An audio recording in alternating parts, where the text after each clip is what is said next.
Hi friends, आज एक बहुत ही अजीब सवाल मेरे सामने आया कि क्या तूफान आने पर आप सो सकते हैं। तो ये मैंने सबसे पूछा और सभी ने मुझे, बहुत सारे लोगों ने नहीं बोला, किसी ने हाँ बोला, किसी ने पूछा कैसा तूफान, किसी ने बोला क्या आप कहना चाहते हैं। और बहुतों का ये था कि क्या अजीब सवाल है, क्या तूफान आने पे सच में कोई सो सकता है। इसी क्वेश्चन का मैं आपसे पूछती हूँ कि आप बताइए, क्या तूफान आने पर आप सो सकते हैं। तो आप भी सोच में पड़ गए होंगे और सोच रहे होंगे, अरे ये कैसी बात हुई। हाँ, मेरे पास भी जब आया था तब मैंने भी यही सोचा था, ये कैसी बात हुई। परंतु इस पर सोचकर मुझे जवाब देने को कहा गया था। फ्रेंड्स, मैं हूँ वैशाली और मैं आपको बताने आई हूँ आज कि क्या तूफान आने पर आप सो सकते हैं या नहीं।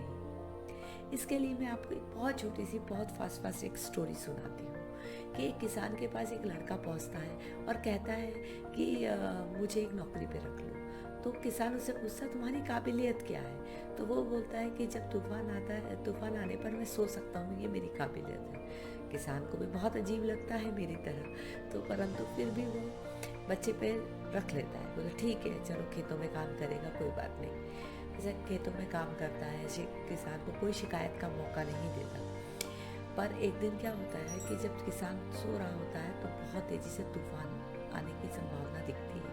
बादल गरज आते हैं और सब, उसको लगता है तूफान आने वाला है। तो उसको याद आता है कि उस लड़के ने कहा था कि तूफान आने पर मैं सो सकता हूँ। तो उसे लगता है कि अरे ये तो सो जाएगा और मैं क्या करूँगा, फिर मेरा पूरा किसान, मेरी पूरी खेती बर्बाद हो जाएगी, मेरा सब कुछ बर्बाद हो जाएगा, अनाज कटा हुआ पड़ा है वो बर्बाद हो जाएगा।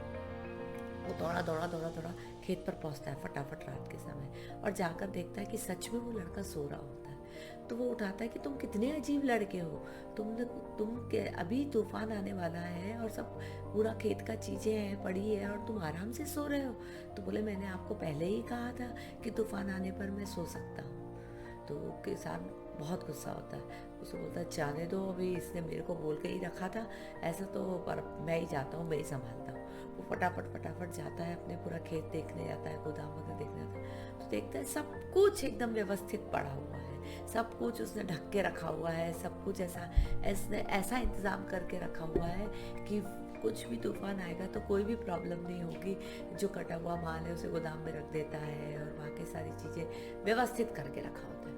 तो उसे वो आता है, वो लड़के को उठाता है और बोलता है कि अरे तुमने मुझे पहले क्यों नहीं बताया, कि तुमने तो सब कुछ तैयारी करके रखी हुई है।